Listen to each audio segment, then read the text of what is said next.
শুক্রবার সকাল 10:38 রাজধানী সহ সারা দেশে শক্তিশালী একটি ভূমিকম্প অনুভূত হয়েছে।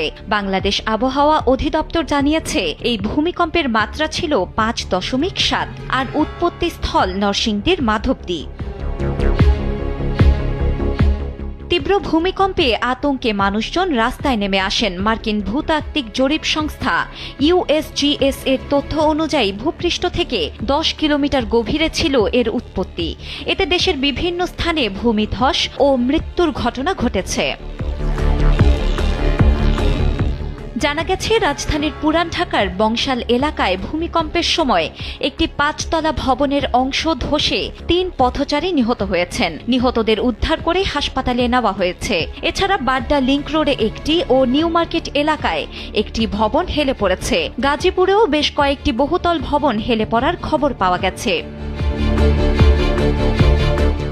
ভূমিকম্প বিশেষজ্ঞ অধ্যাপক হুমায়ুন আখতার বলেন, ভূমিকম্পটিতে যে তীব্র প্রচণ্ড ঝাঁকুনি অনুভূত হয়েছে তা তার অভিজ্ঞতায় বাংলাদেশের প্রেক্ষাপটে এ যাবৎকালের মধ্যে সর্বোচ্চ।